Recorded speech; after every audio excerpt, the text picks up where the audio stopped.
aparte de las 6 áreas, vamos a incluir obviamente los datos de filiación, apellidos y nombres, los antecedentes heredofamiliares y el motivo de consulta.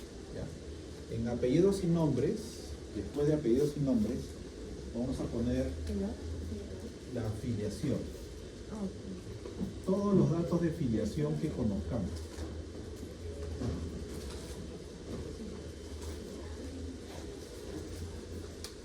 Bien, a ver, comienzo. ¿Cuándo un médico puede tomar el examen mental? Es la primera pregunta. ¿Cuándo lo tomamos? ¿Cuándo ustedes lo toman, ¿no? El examen mental se toma cuando primero se descarta que exista una enfermedad orgánica. Y pasamos a el examen mental para conocer en general el estado de conciencia del paciente y las posibilidades de recuperación. Siempre comenzamos, ¿sí? Perdón. O sea, después de que ya descartamos lo de enfermedad orgánica. Claro, claro. O sea, ustedes son médicos de un consultorio en medicina general y les puede venir el caso de Ana Dávila o les puede venir el caso de Vanessa, de la semana pasada. Entonces, en el caso de Vanessa, que vimos la semana pasada, se confunde con un infarto. Entonces, ahí está la diferencia entre un infarto y un trastorno de pánico. ¿Se entiende? Entonces, entre un infarto y el pánico. Ahí está lo orgánico y lo funcional. En el caso de la depresión, la paciente viene, el motivo de consulta, por dolor. Entonces usted dice, viene por dolor, lo más probable es que sea un problema orgánico. Pero luego miren, con las preguntas, terminamos viendo un problema más bien del alma. En esos casos, usted tiene que hacer el examen mental. Ahora, obviamente, doctores, la verdad es que el examen mental lo hacen cuando están en el área de psiquiatría. Y entonces, los médicos, el coordinador, el doctor Pizarro, y todo su equipo de María Auxiliadora, ellos asumen, igual que el doctor Girón en geriatría, asumen que ustedes ya saben hacer un examen mental. Por eso es el tema. ¿Ya? Ese es, como se dice, el examen final, saber hacer un examen mental. Y van a ver, doctores, que al inicio, tal vez me voy anticipando, ¿no? Al inicio, ustedes van a ver cómo llenar, pero luego hay que detenernos a mirar el caso y a ver cuáles son las áreas críticas, ¿no? Cuando hay varias áreas críticas, eso significa que hay que derivarlo al médico especialista, ¿no? Bien. Entonces, siempre se comienza con los apellidos y nombres, y luego vienen los antecedentes heredofamiliares. Heredofamiliares significa que tenemos que preguntar primero por el paciente, en ese orden, primero el paciente, ¿ya? Y luego sus familiares, como por ejemplo papá, mamá, hermanos. ¿Sí? Es lo más cercano, pero podrían ustedes, en el caso por ejemplo de la esquizofrenia, no manejo muchos términos genéticos, pero sí he visto casos que, igual que en la epilepsia, saltan de una generación a otra, ¿no? Es decir, los abuelos tuvieron el problema, no lo desarrolló el papá o la mamá, sino lo desarrollaron los nietos, ¿ya? Entonces, pero principalmente es paciente, papá, mamá y hermano. Y en el motivo de consulta, ustedes tienen que anotar por qué viene el paciente a la consulta. Entonces ahí narrar la sintomatología.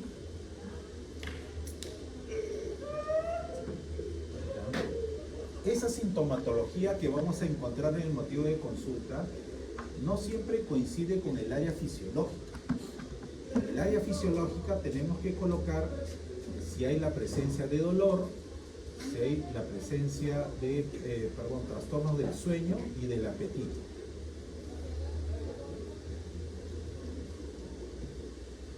Por ejemplo, en el caso de Ana Dávila, ella viene porque ha bajado de peso principalmente. Entonces, la baja de peso. Ojo que en el motivo de consulta en la sintomatología hay pacientes que pueden narrar hasta A, B, C trastornos, perdón, síntomas.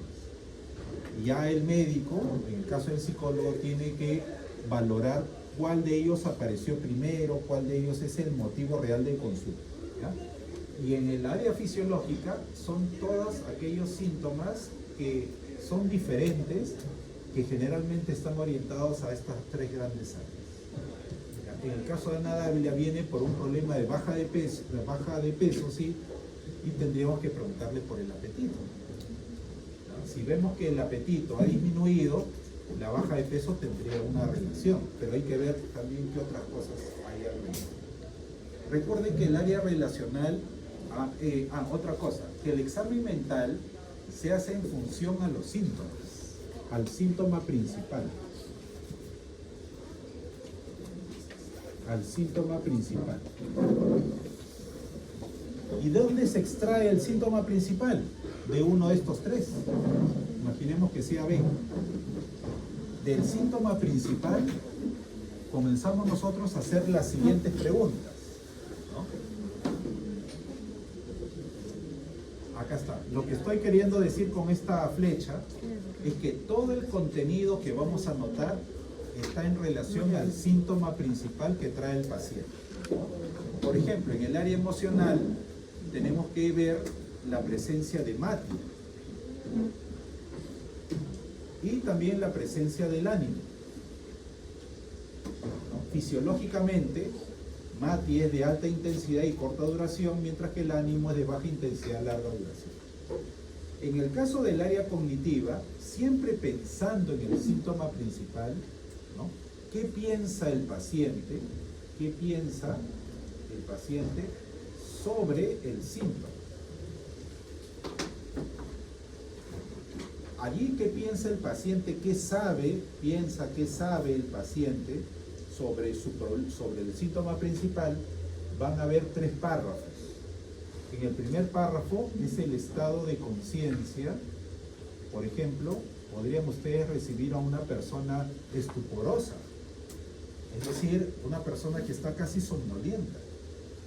O sea, no casi, sino más que somnolienta. Sobre el síntoma principal, ustedes van a ver cómo están sus procesos cognitivos básicos. ¿Cuáles son? ¿Ya se olvidaron? Siempre se comienza con la primera letra del alfabeto. Atención. Atención, sensación, percepción y memoria. ¿Y los procesos cognitivos superiores cuáles son? Pensamiento, lenguaje, inteligencia. Lenguaje e inteligencia. ¿Y para qué sirven los procesos cognitivos básicos?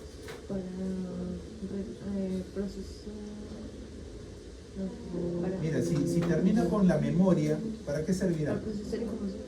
Para guardar información. Este es guardar información. ¿Y los procesos cognitivos superiores para qué sirven? Razonar. Para utilizar esta información y resolver problemas.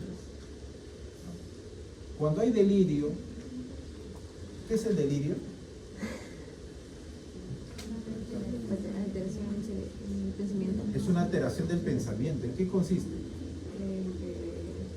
En tener una creencia falsa, errónea.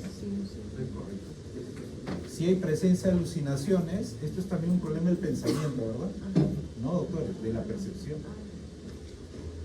Por eso que todo les ha servido, pues miren, ahora todo el contenido es en función de lo que hemos hecho en los seminarios incluso. Por eso cuando yo veo las notas de examen de seminario, que ahora lo voy a repartir, veo que el estudiante, el grupo, ¿no? En promedio, o sea, parece que ha tenido mejor desempeño en el examen de seminario que en el examen parcial, a nivel de grupo. ¿Por qué puede haber sido? Por dos razones. Que hubo balotario, ya con balotario, y la persona está baja, pues ya algo, ¿no? Ya.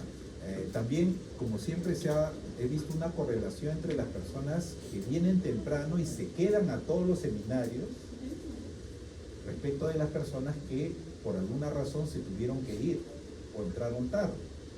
Entonces, esto es una pequeña reflexión.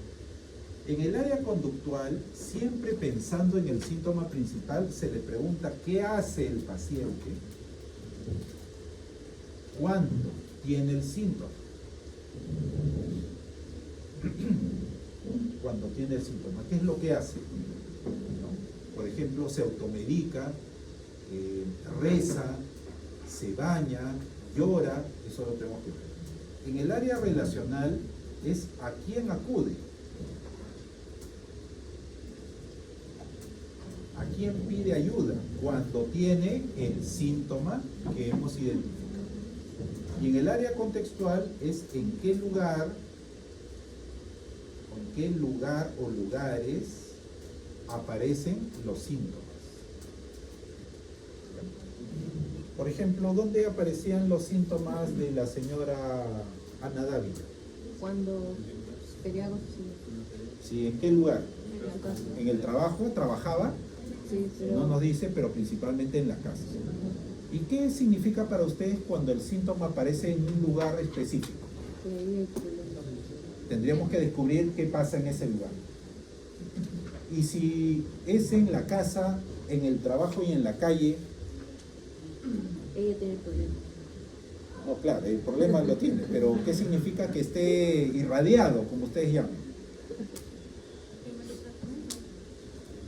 Cuando los problemas se trasladan a todo el área de la vida son tres principalmente, doctor. Por eso siempre les digo y lo repito, cuando ustedes quieran, no sé, pues, trabajar con alguien o vivir con alguien, o sea, tener un socio o una relación afectiva, vean cómo se relaciona primero en su casa, cómo se lleva con sus familiares, primero de adentro hacia afuera, 2, con los amigos, y 3, en su trabajo o su centro de estudio. Ya usted ve esas tres áreas, ya usted saca su conclusión, ¿no? Como decía un señor, un paciente, ¿no? La sugerencia es que debes estar con una persona que tenga menos problemas que tú. O sea, la salud mental es así, ¿no? Tenía un paciente, justo me estaba acordando el otro día, que decía, no quiero ir al psicólogo. Ya eso es bien común en los adolescentes, ¿no? Entonces, ¿para qué vienes? Le digo, si no quieres... No es que mi vieja decía, no me permite ver a mi flaca si no ven, me ha puesto esa condición. Y le digo, ¿y para qué vas? ¿Cuánto tiempo estás con tu enamorada? ¿Y por qué no te vas? Le digo, si ahí eres más feliz. Sí, pero mi mamá dice que no. ¿Y por qué no? Porque la mamá siempre se ha dado cuenta de algo.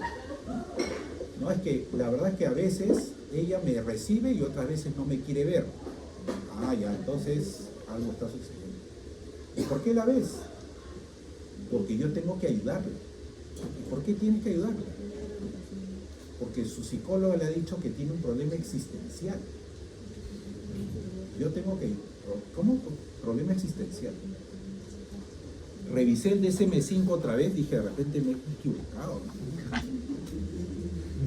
Vi el índice y no hay, pues, problema existencial.